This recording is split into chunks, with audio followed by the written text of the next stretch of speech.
nose, attempting to stifle a sneeze. But it came bursting forth. "A tissue!" Dodo brushed her fingers across her nose and shook her head, seeking to clear it. Then she glanced up as Stephen came out from the time machine to join her. He looked at her with barely concealed annoyance. "And just where do you think you're going?" "Out. I thought I'd get some fresh air," Dodo replied defiantly. "Nobody said you could go out," Stephen snapped. "Do they have to, then?" "Of course they do." Stephen shook his head in bewilderment at her recklessness. "You don't know what you might have found out here.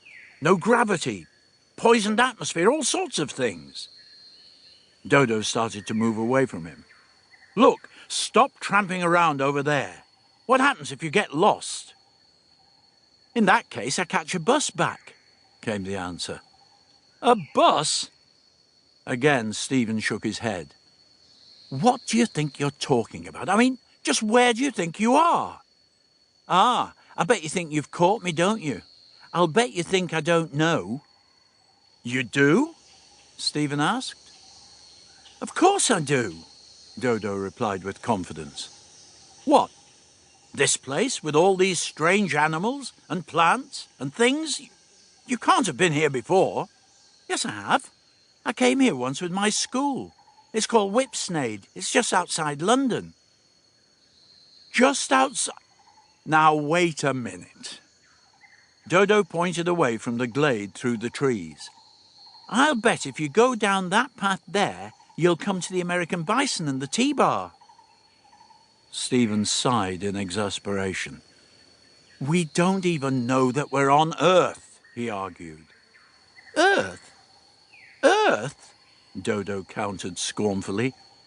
"This place couldn't be anywhere else now, could it?" She indicated. "That's a chameleon.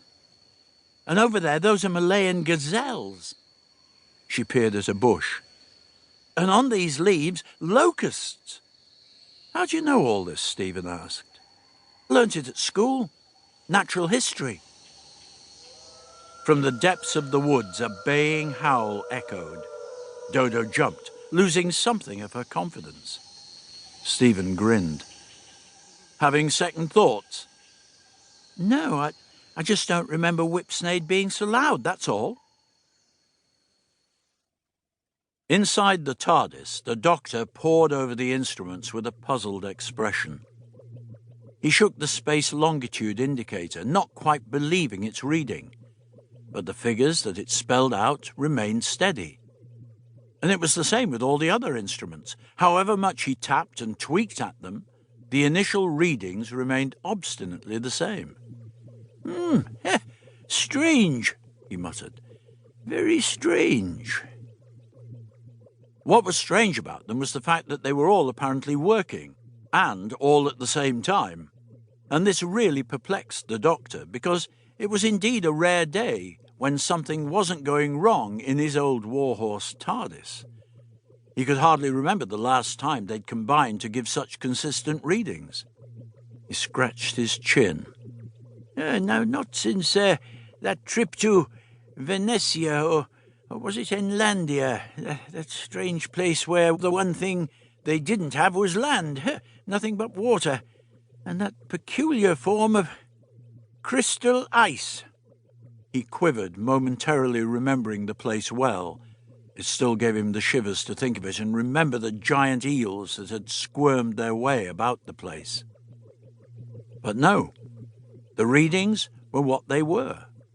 And he glanced up when he heard the youngsters outside talking about the possibility of finding themselves on Earth. The Doctor emerged from the TARDIS, shaking his head in bewilderment.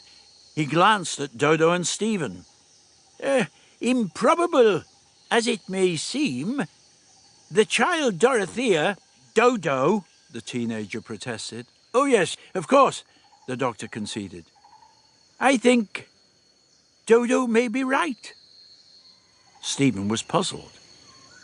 "You mean it is Earth?" he asked. The Doctor shook his head cautiously. "I can't tell you just yet, not for certain. All I can say is that it is..."